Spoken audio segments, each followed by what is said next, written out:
दो तरह की सिचुएशन होती है जिसपे इस तरह का सब कुछ आपको फेस करे, माफी मांगे, शर्मिंदा हो। जब आपकी गलती नहीं, इस सिचुएशन में क्या करना है या आपका रिएक्शन कैसा होना चाहिए, दोनों सिचुएशन। एक्चुअल काम जो करने वाला है ना, वो दूसरी सिचुएशन का है और वजह पीछे कुछ भी हो सकती है। ये चाहने की बातों पे तवज्जो देते हैं और इन्फ्लुएंस में आना नहीं करना, बिल्कुल बेइज्जती महसूस नहीं करना।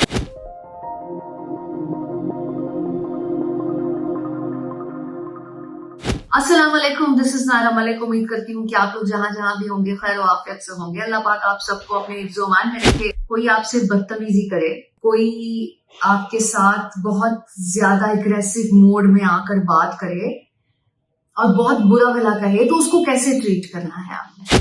सिचुएशंस कितनी तरह की होती हैं, उनको डील करने के तरीके कितनी तरह के होंगे और ऐसा इंसान आपसे क्या चाहते होते हैं और आपने उनको किस तरह से डील करना है, ये सब बातें आज के ब्लॉग में होने वाली। सबसे पहले तो ये देख लेते हैं कि सिचुएशंस कितनी तरह की होती हैं। दो तरह की सिचुएशन होती हैं जिसपे इस तरह का सब कुछ आपको फेस करना पड़ता है। नंबर 1 आपकी गलती हो, नंबर 2 आपकी गलती ना हो। दोनों सिचुएशन में दूसरा बंदा आपके साथ सेम एक्ट कर रहा है। दूसरी स्टेज ये जानना है कि वो आपसे चाहता क्या है। पहली सिचुएशन में जब आपकी गलती होगी तो वो आपसे चाहेगा कि आप एक्सक्यूज करें, माफी मांगे, शर्मिंदा हो। जब आपकी गलती नहीं होगी तो तब भी आपसे वो यही चाहेगा कि आप गिल्टी महसूस करें या आपको बुरा भला कहे, या फिर कुछ और फैक्टर्स भी होते हैं जो इफेक्ट करते हैं। जब किसी की गलती ना हो और कोई बुरा भला कहे तो ये भी हो सकता है कि वो आपसे जेलस होता हो, कोई हसद रखता हो, या फिर कोई मतलब बड़ाई अपनी चाहता हो और आपको किसी तरह डीमोरलाइज करना चाहता हो, या कहीं पे आपको इस तरह से एहसास दिलाना चाहता हो कि मैं तुमसे ज्यादा अच्छा हूं। दो सिनेरियोस हो गए। अब आ जाते हैं कि आपने इस सिचुएशन में क्या करना है या आपका रिएक्शन कैसा होना चाहिए दोनों सिचुएशंस पर। पहली सिचुएशन में तो आप बेझिझक गलती मान लें।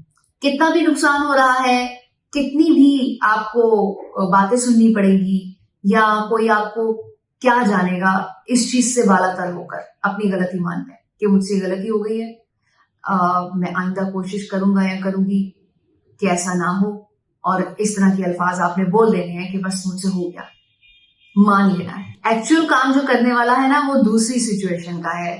तो इसमें आपने क्या करना है कि पहले तो ये समझ लें कि दूसरा इंसान आपसे चाहता क्या है, जो कि मैं पहले बता चुकी हूं कि वो आपसे क्या चाहता है और वजह पीछे कुछ भी हो सकती है ये चाहने की। तो आपने उसको कैसे ट्रीट करना है, जो वो चाहता है उसके उल्टा करना है। नंबर 1 बेइज्जती महसूस नहीं करनी है। जब आपने कुछ गलत किया ही नहीं है तो आप क्यों गिल्टी महसूस करें। लेकिन ऐसी सिचुएशन में होता क्या है कि दूसरा इंसान ऐसे अल्फाज इस्तेमाल कर रहा होता है कि आप ना चाहते हुए भी अपने उस एक्ट को भूल जाते हैं कि आपने कुछ नहीं किया। आप उसकी बातों पे तवज्जो देते हैं और इन्फ्लुएंस में आ जाते हैं।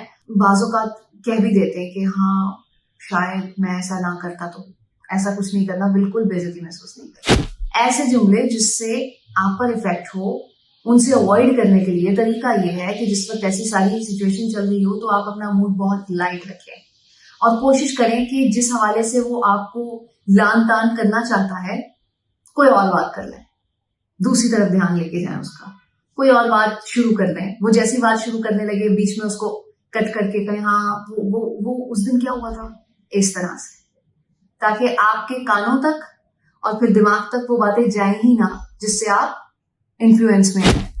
मूड बहुत लाइट रखना है अपना, इतना लाइट कि आपको एहसास ही नहीं है इस चीज का कि ये सब हो क्या रहा है या आपने कुछ गलत भी किया है। वैसे तो किया नहीं है, लेकिन आपने रिएक्शन ऐसा देना है कि वो जो भी बोल रहा है ना, उसका आपके सिर पे कोई फर्क नहीं पड़ता। और जो आखिरी चीज आपने ध्यान में रखनी है, वो जैसा कर रहा है वैसा बिल्कुल नहीं करना। आपका जो ज़र्फ है ऐसे मौकों पर दिखाना होता है। अगर कोई आपके साथ बहुत ही गलत जुबान इस्तेमाल कर रहा है, वो जो शुरू में मैंने आपको बताया कि उसकी वजह हो सकती है, उस बात को ध्यान में रखते हुए वो कुछ भी बोल सकता है, तो आपने उसकी लेवल पे नहीं आना। आपने अपने इकदार और अपनी वैल्यूज ज़हन में रखनी है ऐसा कुछ रिएक्ट नहीं करना एक बार भी। लोग कहते हैं हमने सिर्फ एक बार तो उसकी बातों का जवाब दिया था, मतलब उसने अगर आपको गाली निकाल दी और आप एक बार उसको गाली निकाल दें, फिर आप चीजें मिक्स कर लेंगे, आप फिर अगर ऐसा एक्ट करेंगे ना तो वो मतलब सही से काम नहीं करेगा। इसीलिए आपने इन चीजों को ध्यान में रखना है, अपने माइंड को ट्रेन करना है कि आपने वैसा रिएक्ट नहीं करना जैसा कि दूसरा इंसान कर रहा है आपके साथ। बुरा भला नहीं कहना, लेकिन गाल भी आगे नहीं करना कि इस पे थप्पड़ मार लो। इन चीजों को समझे, यहां डालें और काम शुरू करें। इंशाल्लाह नेक्स्ट व्लॉग में आपके साथ फिर मुलाकात होगी। तब तक के लिए अपना ख्याल रखिएगा, मुझे दुआओं में याद रखिएगा। Thank you so much. Allah Hafiz.